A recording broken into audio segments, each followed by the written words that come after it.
Les médias répètent les mêmes nouvelles, qui sont en réalité les plus anciennes du monde. Crimes, guerres, catastrophes, tueurs et cadavres sanglants, responsables à dénoncer ou à lyncher, tous véritables objets de l'unanimité et du consensus. René Girard nous rappelle que depuis la fondation du monde, le sacrifice humain rassemble les êtres humains, plus fortement que toute parole, que toute raison traductrice, précisément parce qu'il n'a pas besoin de traduction ni de parole. Et l'événement des massacres perpétrés au Mexique dans la lutte entre et contre les cartels de la drogue constitue bien, parmi d'autres événements du monde, la résurgence des mythes primitifs, ceux des commencements tragiques et des volontés générales, meurtres et cadavres.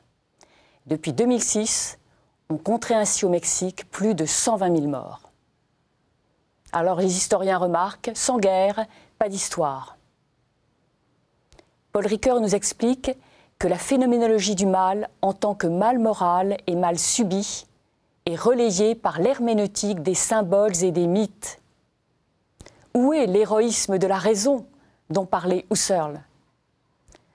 La quête raisonnable de la sagesse, c'est-à-dire la philosophie, pourrait-elle prendre valeur de praxis par rapport à ces autres types de discours? À Ciudad Juárez, ville passage de la drogue et des armes entre Mexique et États-Unis, depuis près de 20 ans et jusqu'à aujourd'hui, des jeunes femmes sont violées et torturées, sans que l'État ne soit capable de les défendre ou de leur faire justice. Et elles ont pour caractéristique d'être le plus souvent migrantes et toujours de milieux pauvres.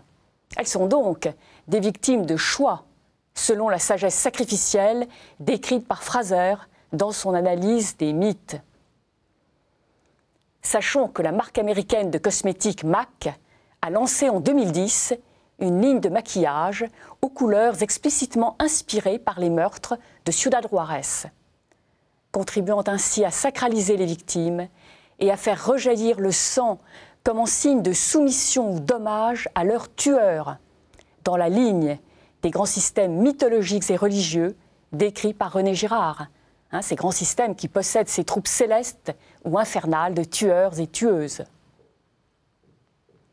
À Cuernavaca, à une centaine de kilomètres de Mexico, le 28 mars 2011, Juan Francisco Sicilia, âgé de 24 ans, fils d'un poète, Javier Sicilia, est retrouvé assassiné dans une voiture avec 5 autres jeunes gens.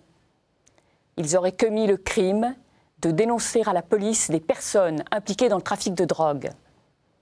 Et l'on sait que le narcotrafic criminalise ses victimes. Les héros tragiques de la tragédie grecque sont des criminels à leur insu, qui souvent ont été trop curieux. Sophocle suggère qu'Œdipe, par son imprudente enquête, a provoqué le désastre qui s'abat sur lui. Le poète Javier Sicilia va dédier à son fils son dernier poème, qui se conclut par ces mots: « La poésie en moi n'existe plus ». Et donc la mort du fils va constituer pour le père un principe moral. Javier Sicilia, poète, lecteur des mystiques Thérèse d'Avila et Jean de la Croix, lecteur du philosophe Ivan Illich, va devenir l'un des porte-paroles de la société civile mexicaine contre la violence et pour la démocratie. Et il fonde le mouvement pour la paix dans la justice et la dignité. Et une nouvelle poésis destinée à produire des effets politiques et éthiques, destinée à ce que la réconciliation l'emporte sur le déchirement, est née. Dès lors, de nombreuses manifestations silencieuses contre la violence et les assassinats ont désormais lieu dans la ville de Mexico. Le renoncement à la plainte marque la sortie des mythes, annonce l'échec de la violence fondatrice et de son égarement bruyant, et traduit également la progression vers une philosophie pratique, un horizon de sagesse. Pour traiter la consommation de drogue et punir le crime organisé, pourquoi pas une politique de décriminalisation, souhaite l'écrivain Carlos Fuentes. Et c'est bien de cela dont il s'agit, tendre vers un au-delà de la justice et du jugement, penser plus et autrement. Le mal ressortit à une problématique de la liberté, nous expliquait Paul Ricoeur. Et c'est pourquoi on peut en être tout à fait responsable, le prendre sur soi et le combattre. Comment donc faire échec à l'incessante résurgence des mythes primitifs, à leur justification de la violence et du meurtre fondateur? Comment faire échec aux fascinations collectives pour l'exhibition des victimes, pour les corps morts, la corruption, les armes et le sang? La philosophie ne consiste-t-elle pas à construire une histoire fondée sur la vie, à créer des valeurs dépourvues de ressentiment, à rejeter sans violence la violence, à échapper à l'insensé? La philosophie est la conversion de l'agressivité en énergie de projet, Eros contre Thanatos. Et il s'agit de s'unir pour sauver ce qui nous est commun, afin de rendre possible la poursuite de l'aventure humaine. C'est bien de cela dont il s'agit, remonter le chaos mortel et son flot de sang.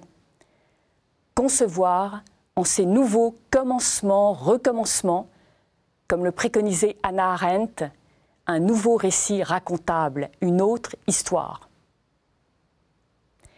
L'événement de la guerre contre les cartels de la drogue au Mexique peut désigner ainsi, pour l'ensemble du monde, l'urgence philosophique de savoir que le sens ne fait qu'un avec la vie.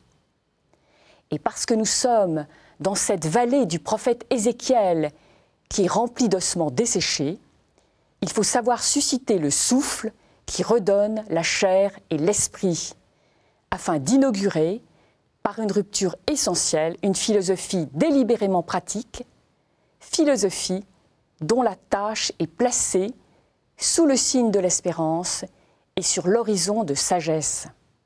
C'est cette philosophie qui permettra de faire mémoire, de raconter le passé, le réel, la vie, ce qui s'y fait et ce qui y advient. Jacques Derrida nous disait quelque chose comme un avenir et un devenir de la raison. Et telle est la tâche des philosophes aujourd'hui plus que jamais, du côté de la vie et de la dignité de l'être humain.